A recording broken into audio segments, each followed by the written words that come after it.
The Irene Dunn, Fred McMurray Show. Starring Irene Dunn as Susan and Fred McMurray as George. Together in a gay, new, exciting comedy adventure, Bright Star.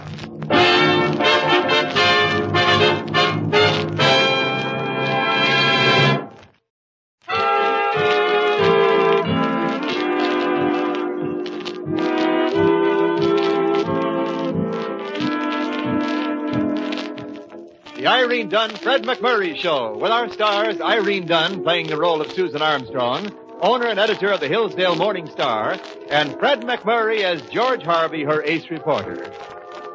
There's an old saying, it's always darkest just before the dawn. Another one, the calm before the storm. We'll pick the second one because it's very calm in George Harvey's office this morning. Almost too calm.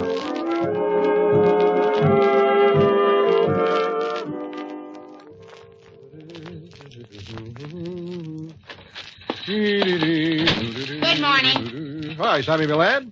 Sammy, I'm sure that someday you'll grow up to be president. President of what, I don't know, but then it really doesn't matter much, does it? This came in the morning mail. I took it into Miss Armstrong, but she's not in yet. And so you brought it direct to me, knowing that next to Miss Armstrong, I'm the greatest little problem solver this paper ever had. You better look at this again and tell me what to do with it. By all means, Sammy, hand it over. Addressed to Miss Daphne Milburn, care of the editorial department, this paper. After 5 days, returned to Cozy Corner, the greatest little poetry magazine in the world. We don't have any Daffy Milburn here, do we? I doubt if anyone has. The name is Daphne. I'll have a look inside. Maybe they got the name wrong or something. Let's see. Printed rejection form. Thank you for letting us see this material, but we regret that it does not fill our needs. We would be pleased to read more of your... and so forth and so forth. 3 poems. Ode to a Gray Dawn, The Little Rustic Bridge, City Traffic. And all of them typed on perfumed paper. You mean they smell, huh? I'd say in more ways than one, Sammy. May I read the opening couplet of the one she calls City Traffic? Huh? I'd be glad to. I hate to do it. Here it is. Snarl, you traffic, snarl and weave, and let the homeward driver grieve. Like Gabriel, let him blow his horn, and get a ticket in the morn. That's poetry? The Cozy Corner magazine didn't seem to think so, and I must say I'm inclined to agree with them. Who wrote that stuff? They're signed Daphne Milburn. Well, since there's no Daphne here, I better send the stuff back where it came from. No, wait a minute, Sammy. I've got a hunch. I think I'll just keep these for a little while, and I think I know what to do with them.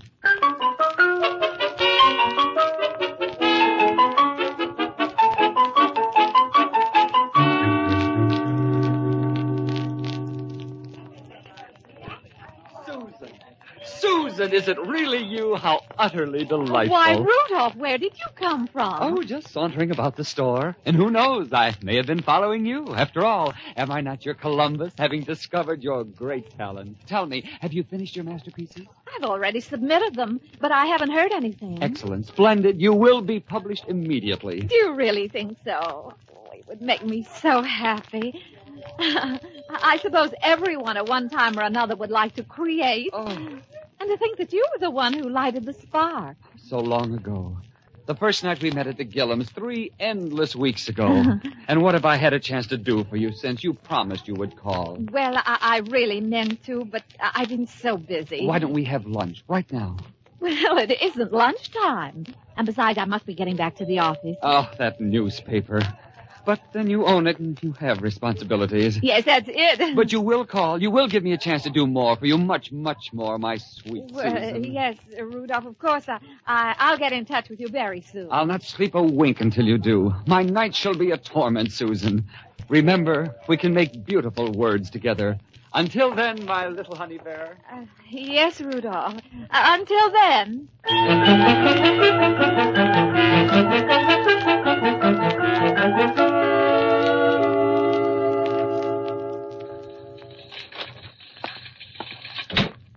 Come in, George.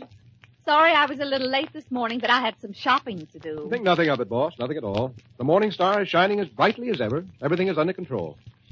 Is this all the mail I got this morning? Yeah, were you expecting something special? No, nothing special at all. just that I usually get more mail than this. You want to know something, Susan? What? You have all the earmarks of a young lady waiting for something very special. Well, that's ridiculous. What would I be waiting for? Maybe you're waiting to hear from Daphne Milburn. What do you know about Daphne Milburn? You know her? I ask you, what do you know about Daphne Milburn? Nothing much. Only that she writes the worst poetry I ever read in my life. Oh, is that so? I almost got hysterical when I read the one about city traffic. Really?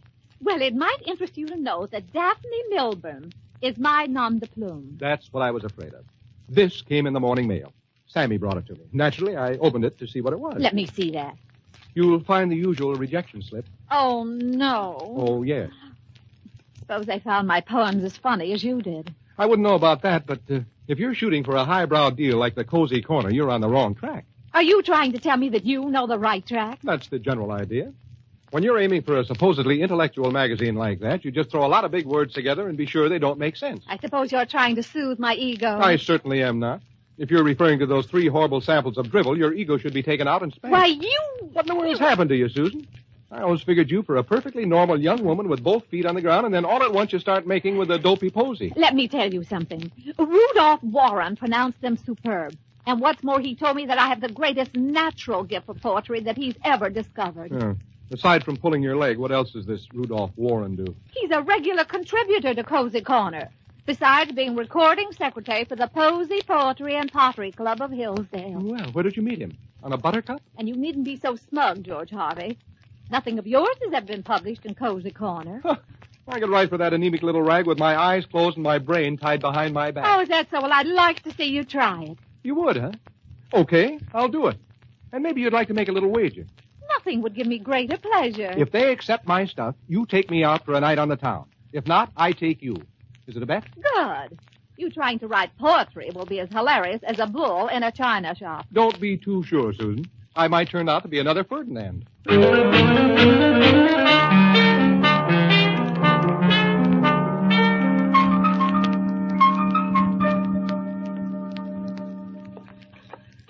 a proofs on that accident story you covered, Mr. Harvey. Oh, thanks, Sammy. Just put them on the desk. Wait a minute, Sammy. Sammy, I want you to sit down, make yourself comfortable, and do nothing but listen. Okay, but what's the big idea? Just listen. Are you ready? I guess so. Herds that thunder under geometric skies, radiant heating with alligator pies, nebulous, shimmering gossamer snails, a horse on a man, over sugar plum trails. I just remembered I gotta get a sandwich for one of the printers. Before you go, Sammy, tell me exactly what that did to you. It made me kind of sick. What was it? It's a poem. It's entitled simply, The West. Oh. Did you understand it? Well, I'm not sure. I thought you said a horse on a man. But that couldn't be right. That's exactly what I said. Then I don't understand it. Not a bit of it? I know what radiant heating is, but I've never had an alligator pie. Sammy, that's all I wanted to know. I'm a success. This little poem will win me a night out. Well, I hope you're right. But I know a lot of people who got 2 weeks in jail for less.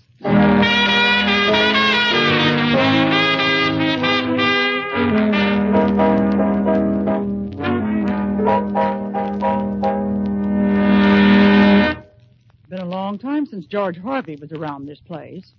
Really, Patience? I hadn't noticed. Not that I miss him or anything. It's just that the food bills dropped these last 2 weeks. Oh, food getting cheaper? No, George is getting scarcer. What did he do now? What did who do now? You know what I mean. You haven't mentioned him for 2 weeks, and he hasn't been around. Well, he had the nerve to tell me that I didn't know how to write poetry. Is that all? Is that all? How would you like someone to tell you that? They wouldn't have to. I know it myself. A poetry magazine turned my submissions down, and he claims they'll accept his. So what? Well, if they do, he'll be simply intolerable from now on. I, for one, won't notice any change. We made a bet, and if he should succeed where I failed, well, I don't know what I'll do. That's some more poetry you're working on? Yes, that's what it's supposed to be. Right now, I'm really stuck. Maybe I could help. I used to work a lot of crossword puzzles until my eyes couldn't get along with each other. I need a word to rhyme with Cupid. For the life of me, I can't think of one. Stupid. This is a serious love poem. When you're writing about an emotion as beautiful as love, stupid has nothing to do with it. I could get you an argument on that, too. But now that we're on the subject, what started this poetry kick? Well, you remember Rudolph Warren. Curly locks? He's not curly locks. There's just a slight wave in his hair. Did you notice his mustache and his eyelashes? No, what about him? 8'll get you 5. He puts them up every night before he goes to bed. Well, whether he does or not, he's a magnificent poet, and he's giving me a great deal of encouragement. Oh, if you want my advice, and you probably don't, pick the lesser of two evils, which in this case would naturally be George. And what makes you so sure of that? Well, I'm not sure. But at least if George starts chasing you, it won't be with a butterfly net.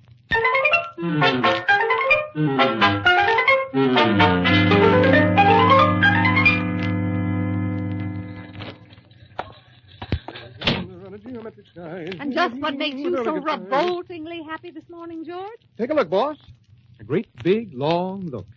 Just received this from Cozy Corner, no less. What is it? As the exponents of a familiar game of chance would put it, read it and weep. We are pleased to inform you of the acceptance of your poem, The West. Huh? Enclosed, please find check. May we look forward to more of your submissions. Not bad for a young chap who worked his way up from Mary Had a Little Lamb, huh? Well, aren't you going to congratulate me? Oh, yes, of course. Congratulations, George. Thank you. May I inquire the amount of the check? Well, it seems that their rates, completely unlike everything else these days, have not gone up. 50 cents. 50 cents? Why, that's an insult. Surely you don't intend to write anything else for that amount. I had no intention of writing anything else for any amount. This was merely to prove my point and win a bet. Remember? You have a copy of the poem you sold? By a strange coincidence, it just so happens that I do. Care to browse a little? Thank you. Herds the thunder under geometric skies, radiant heating with alligator pie, nebulous, shimmering, gossamer snails, a horse on a man over sugar plum trail. Like it? What does it mean? I haven't the faintest idea. Like I told you, just throw a lot of 8-cylinder words together without making sense, and they love it. A horse on a man. Well, so what? They bought it, didn't they? A horse on a man. I wouldn't be able to look anyone in the face if I'd written that. Well, maybe not, but I'm looking you in the face, Susan, and reminding you of our bet. Oh, I remember our bet. Good. How about tonight? A horse on a man. Okay, I'll change it. This very night. Yes, how will you change it? Tonight, my dear boss lady, it will be a horse on you.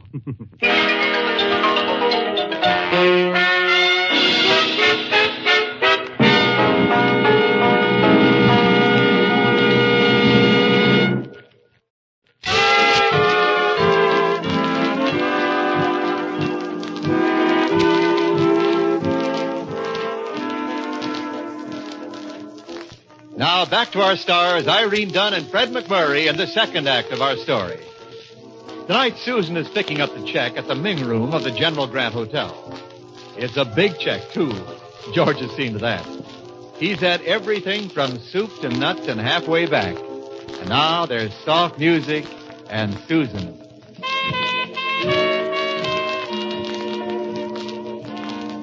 You know something, Susan? I could go on dancing with you forever. You just about have. It's 11:30. Do I detect a note of boredom? And you in my strong, manly arms? Just that I'm a little tired, George. It's been a long day and a big night. It has that. I'll admit that when you pay off a bet, there's no doubt about it. The family trait. Your family raised some of the nicest traits I've ever known. Thank you. I'll tell you what. As soon as this number wears itself out, I'll take you home, and then you can spend the rest of the night dreaming about me. Oh, that'll be just wonderful. Yeah, that's what all my girlfriends tell me. I'm a regular dreamboat. That's not what I meant. Sounds as if the number had worn itself out. Yeah, that's too bad. But I gave my word, and we Harveys never go back on our word. Family trait. Admirable, I'm sure. Susan, my darling, don't tell me it's you. But it is, in the beautiful flesh.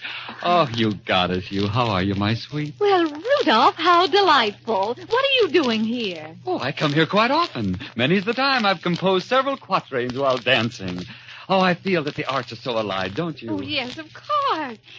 This is George Harvey, Rudolph Warren. Pleasure. Oh, pleasure indeed. George is my best reporter. Really? Now, one would never think of him as a reporter. One would be more apt to take him for, say, a wrestler. I used to do a bit of it in my time. Shall we? George is such a kidder. Such an impulsive sense of humor. Yes, hasn't he? Oh, but tell me, my pet, have we heard from your poems? The Cozy Corner rejected all 3 of them, Rudolph. You don't mean it. And a printed rejection slip at that. Barbarians. I promise you, my kitten, I'll take steps. George sold them his first submission. George? Yes, it's coming out in the next issue. Well, I declare, this intrigues me greatly. A reporter, a wrestler, and now a poet. However do you do it, George? I'm a child prodigy, and I never grew up. Yes. Of course, you'll reprint his poem in the Star. Oh, well, I really hadn't thought about it. Oh, but you must, Susan. It's our obligation, you know, to nurture all our young, tender poets. Oh, well, I suppose so. Oh, but enough shop talk. Promise me, Pigeon, that I may have the next dance. Well, Pigeon Rudolph... is tired, and I'm taking her home. Oh, what a pity. Well, it's been so nice. I'll keep in touch with you, Bon Bon. Toodaloo. Oh, brother. So embarrassed. The least you could have done was to be civil, George. Well, you're lucky I wasn't. What do you mean? If I were ever civil to a guy like that, the first thing you know, I'd start a civil war.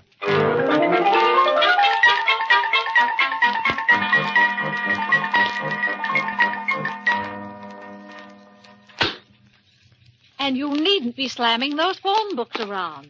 You're going to do it, and that's all there is to it. You got this stupid idea from that Shelley on the half-shell last night, didn't you? Maybe, but it doesn't matter. A poem a day as an added feature will help the Morning Star. You will have your first offering in the composing room before the deadline tonight. And you will have another every day thereafter. I can take you to court. That's not in my contract.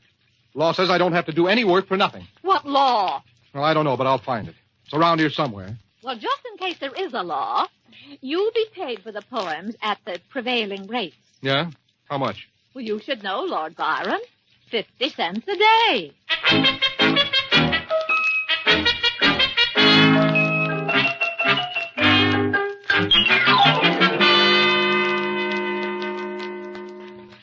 This goes in the paper? That goes in the paper. The Morning Star? Oh, this is worse than the other one. As a critic, Sammy, I'm afraid your judgment is a little immature. Just how do you go about weighing the merits of a poem? Well, the other one didn't mean anything, and this one don't make no sense at all. There's probably a nice distinction there, even if I don't quite see it. Well, I might as well run that down to the composing room, Sammy. The eager presses wait.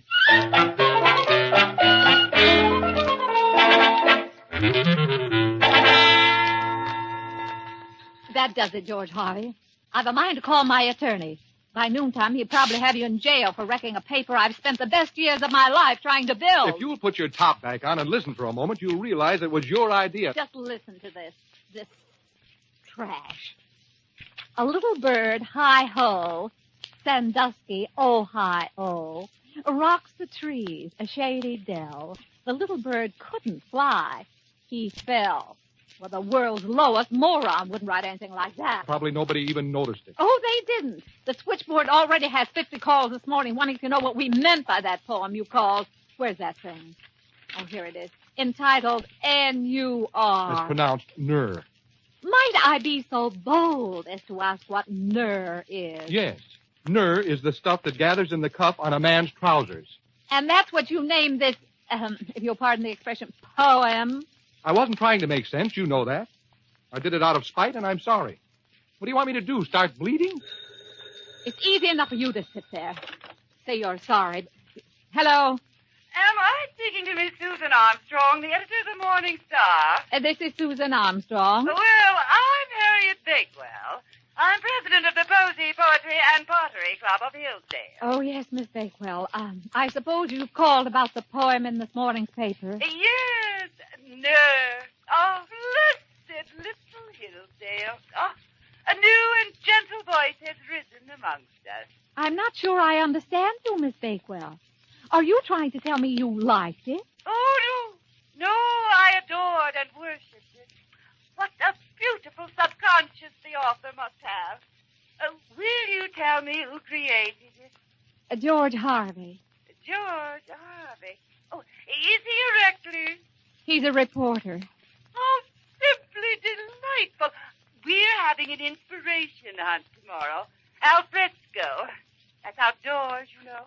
In the woods north of town. It would be simply divine. fine if Mr. Harvey were to saunter with it and perhaps tell us his secret thoughts when he wrote Well, I'm not sure. Yes, I think that would be splendid.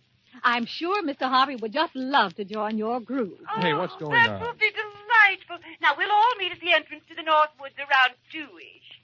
We'll consider it a date then. Yes, we will. Goodbye, Miss Bakewell. Au revoir. Would you mind bringing me up to date on whatever it is you just decided for me? George Harvey, poet. This is just too good to be true. The Poetry, Posy, and Pottery Club of Hillsdale has just stamped you with its seal of approval, George. That was the president on the phone. Well, if this is a rib, I don't like it. In fact, I don't like it if it isn't. It's all quite simple.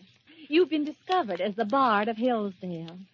So tomorrow afternoon at 2, we drive out to the North Woods, where your worshiping public awaits you, ready to hang on your every inspired word. Oh, no, you. Oh, yes, I do. For some idiotic reason, George, Harriet Bakewell thinks you're a genius, and that misguided opinion will save the Morning Star from disgrace. So it's hi-ho, and off to the woods we go.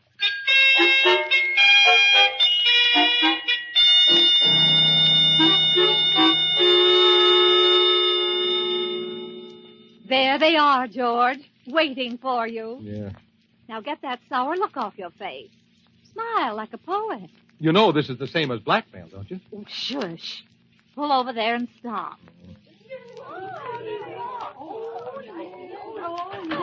And this is George Harvey. Oh, my, what a big, handsome boy he is. Yes, isn't he? I'm Harriet Bakewell. I'm not at all surprised. Susan, my little hummingbird, how enchanting. Well, Rudolph, I didn't expect you to be here. Oh, knowing that you were to be here, Susan, not even chains could have kept me away. Attention, all!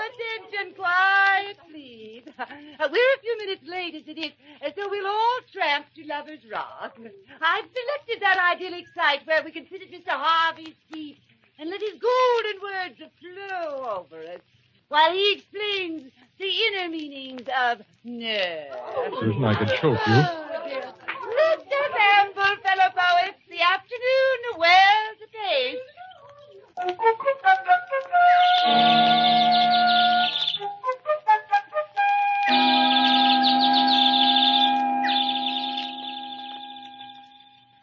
Well, you see, the little bird in my poem isn't exactly a bird at all. In fact, I wasn't even thinking about a bird. But I'm thinking about a bird right now. Where's that Rudolph and Susan, Miss Bakewell? Well, I believe they lagged a little back on the turn. They'll be here soon. Do go on, we beg you. Well, Sandusky, Ohio came into my mind at that moment. I missed a train there once. Oh, isn't that fascinating? And I used the rocks and trees and stuff because, well, I figured every poem should have rocks and trees and stuff. And Interesting, yes. And that beautifully exquisite line about the little bird who fell. Oh, what is the hidden meaning of that? well, you can take that any way you want. It's just a good idea to learn to fly before you take off. And I'm taking off right now after Susan. Oh, no. Oh, but they'll be along if you come back, please. Oh, get lost.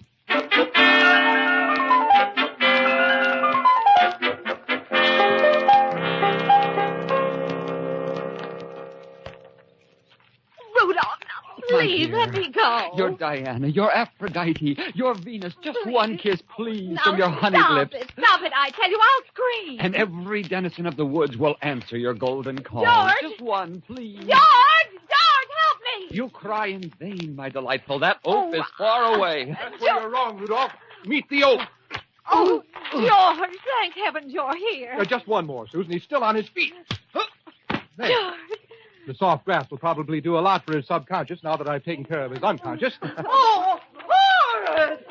Fisticuffs, brute force! Miss Bakewell, it's a pleasure. Oh, you're a brute, a Neanderthal man. Oh, well, you couldn't be a poet. You're so right. Come on, Susan, let's go before the men in the white coats come and throw a net over us.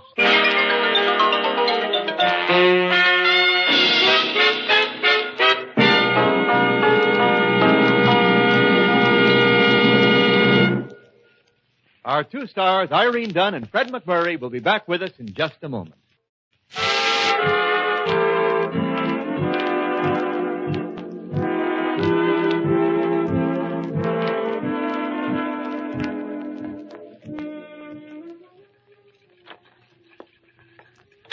Well, here it is, boss.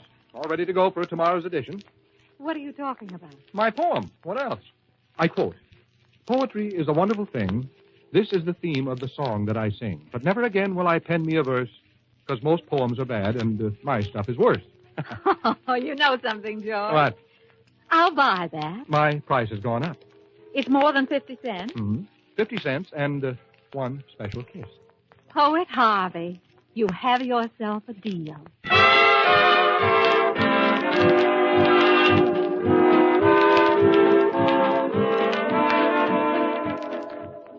Irene Dunn and Fred McMurray will be back next week in another exciting comedy adventure in the gay new series, Bright Star. This is Wendell Niles inviting you to join us then.